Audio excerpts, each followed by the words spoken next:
Hey Jenny, welcome back to the pod. Hey Mark. Good to be back. You seem extra energized today. More coffee than usual, or just space stuff? Haha, maybe a bit of both. But yeah, mostly space stuff. I was just reading again about SpaceX's Starship program. And man, the scale of what they're trying to do. It's just huge. Thinking about multiplanetary life. Ooh, sending people to Mars routinely? Source 4. It times ambitious. Definitely captures the imagination, no doubt about that. But I've also been seeing more articles lately, and we've gotten some listener emails too, raising concerns about let's say, the Earth-side consequences of all this ambition. Specifically, the launches themselves. Ah, yeah. The Boca Chica situation down in Texas. Starbase, as they call it. It's complex. There are definite trade-offs happening down there for sure. Complex feels like an understatement sometimes, Mark. We're hearing about debris falling, not just nearby, but in places like the Turks and Caicos after a launch anomaly, and the environmental reports. They mention potential marine pollution from debris, serious habitat disruption for wildlife near the launch site. It sounds pretty messy. Source 5-6. It is messy, yeah. And look, part of the reason Boca Chica was chosen, from what I understand, relates to factors like achieving certain orbital inclinations more easily, but also cost savings, and maybe, let's call it regulatory flexibility, compared to more established sites like Cape Canaveral in Florida. Fewer existing constraints? Maybe fewer hoops to jump through, perhaps? Okay, hang on. Regulatory flexibility? That sounds like a very polite way of saying less strict rules. And when you're launching the biggest, most powerful rockets ever built, shouldn't stricter actually be asterisk better? Especially when you compare it to Florida, which has been doing this for decades and, frankly, seems to have a much better handle on managing the downrange safety aspects, keeping populated areas clear? Well, that's the core of the debate, right? Cape Canaveral definitely has more established infrastructure, hardened facilities, decades of procedures. It's a known quantity. But Boca Chica allows for a different kind of operation. More integrated design, build, test, launch cycles. It enables that faster development pace, which is crucial for something as experimental as Starship. Remember, they're using completely new engines, the Raptors, burning methane and liquid oxygen. Source 2. That's different chemistry, different plumbing, different potential failure modes than the Falcons. Different challenges that seem to be impacting the local environment quite significantly. I saw reports mentioning huge dust plumes coating nearby areas after tests, persistent noise issues affecting the community and wildlife, even some studies trying to link launch vibrations to minor seismic activity. That feels substantial. Source 5. We're not just talking about a bit of noise during launch. It sounds more pervasive. It is substantial, and those impacts are real. The environmental assessments are ongoing, constantly being updated as the program evolves. The FAA, the Federal Aviation Administration, is the agency tasked with overseeing all of this, right? They're the ones evaluating the environmental impact statements, issuing the launch licenses, and ultimately ensuring public safety. Source 3. Okay, let's talk about the FAA for a second. Because after incidents, like that Falcon 9-second stage issue back in July 2024 that rained debris, you hear about investigations being opened. But then, sometimes it feels like launches resume fairly quickly. Are they really digging deep enough, getting all the answers, especially when a company like SpaceX has this intense pressure to keep moving fast, keep launching? Source 3. That's the fundamental tension, Jenny. The FAA has this dual mandate: enable and encourage this burgeoning commercial space industry, while simultaneously protecting the public and the environment. Their process involves digging into safety-critical systems post-failure, understanding the root cause, and then determining if it's genuinely safe to fly again. Sometimes SpaceX might propose immediate fixes, or argue that a specific failure mode doesn't compromise overall public safety for the asterisk next time's mission profile, even if the full investigation isn't closed. Doesn't compromise public safety for the next launch. That feels like slicing it thin sometimes. And this moving fast approach seems to be bleeding into other areas too. Didn't NASA themselves, through their safety panel, flag concerns about safety culture? Especially thinking ahead to crewed missions, after that incident where astronauts needed brief hospitalization post-splashdown? Source 1. You really can't move fast and break things when human lives are strapped to the top of that rocket. Exactly. You're talking about the Aerospace Safety Advisory Panel, ASAP, which is kind of a funny acronym given the context. They basically warned against complacency setting in. As launches become more frequent, more routine, there's a risk of standards slipping, of checks becoming box-ticking exercises. And SpaceX isn't just launching occasionally. Their stated goal is eventually hundreds of Starship launches a year. Source 1. That kind of operational tempo is, well, it's a new territory. Hundreds. Okay, just thinking about that number. That ramps up the risk factor considerably, doesn't it? Forget complex failures. Just statistically, more launches mean more opportunities for something, anything, to go wrong. Are the safety protocols, the inspection regimes, the regulatory frameworks truly keeping pace with that kind of planned frequency? Research Q2. That's the billion-dollar question, isn't it? They're relying heavily on reusable rockets, the Falcon 9 boosters landing themselves, planning for Starship to be fully reusable. Source 2. That's fantastic for cost-effectiveness, and it reduces certain kinds of manufacturing waste. But reusable hardware also introduces new challenges. Wear and tear from repeated stress, the need for meticulous inspections between flights, really understanding the fatigue life of components under extreme conditions. Right. Reusability isn't a magic wand that eliminates all risk. Which brings us back to the debris problem. Hearing about pieces of rocket, even small ones, coming down over populated islands or potentially near shipping lanes.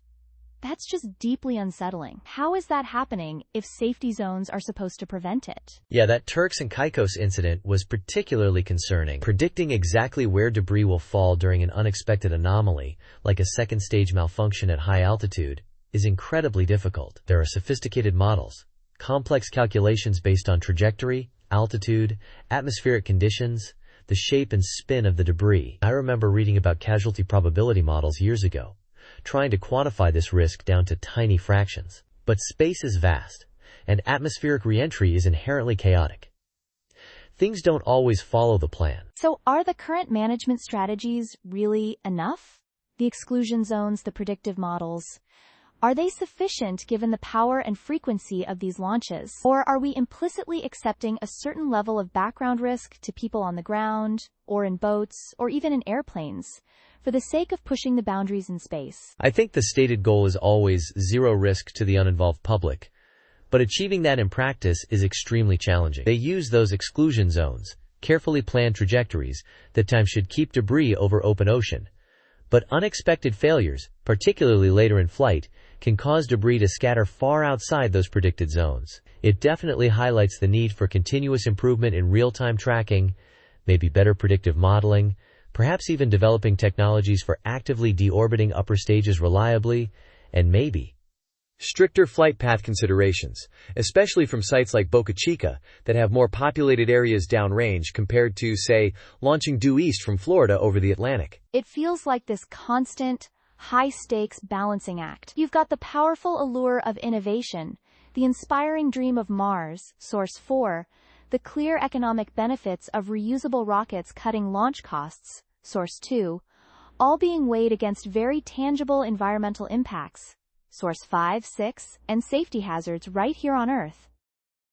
Precisely. And the environmental side is multi-layered too. Reusability is good in the sense of less hardware being manufactured and discarded per launch. But the fuels themselves have footprints.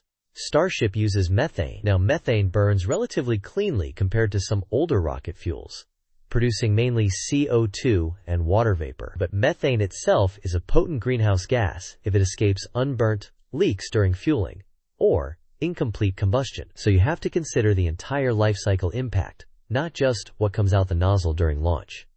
Source 2, 6, Research Q1.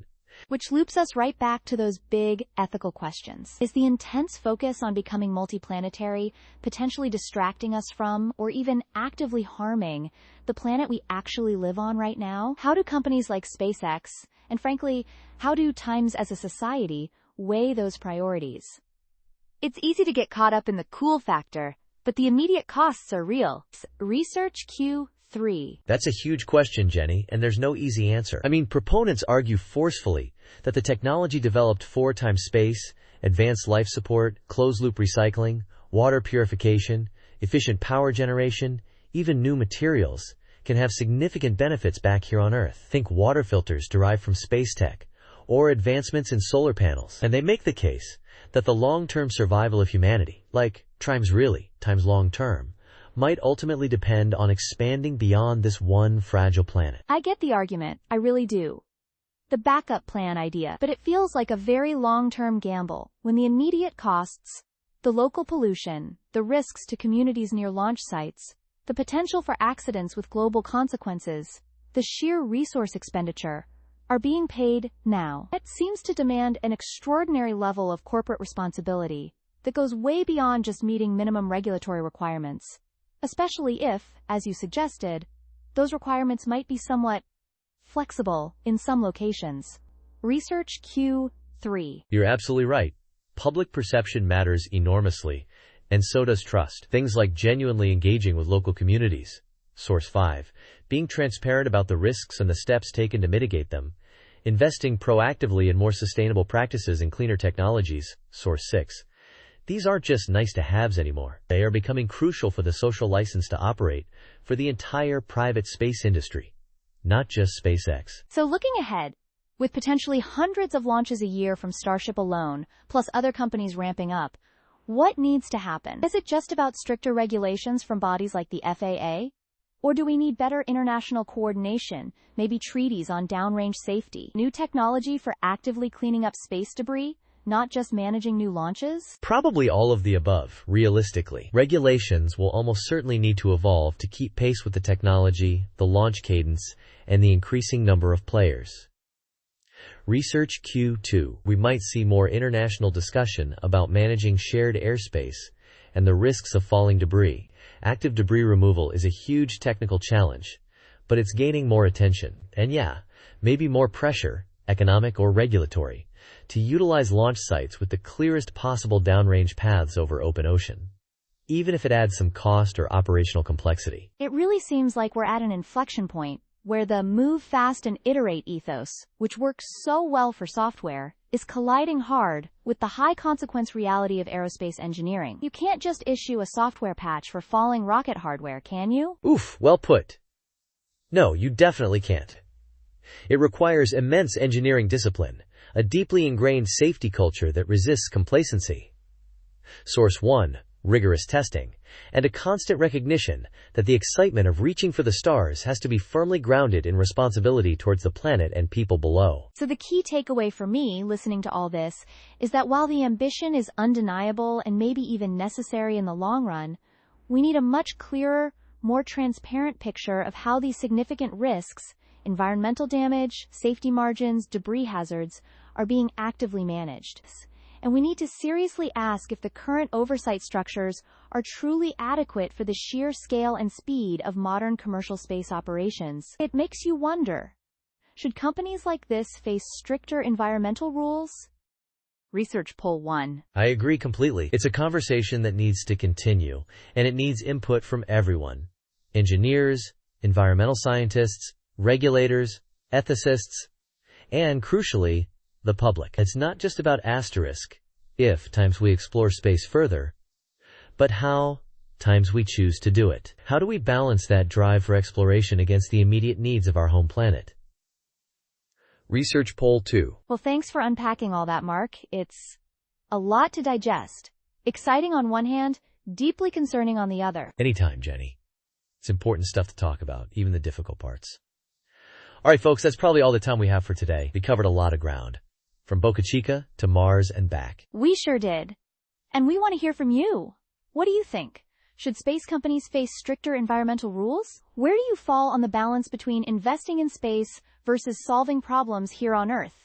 Let us know. Yeah, find us on the socials using the hashtag space trade-offs, or shoot us an email. We'd love to hear your perspectives. Maybe we could even do a follow-up featuring listener thoughts. Good idea. Until next time, keep looking up. But maybe also keep an eye on what's happening down here, too. Nicely put. Bye, everyone.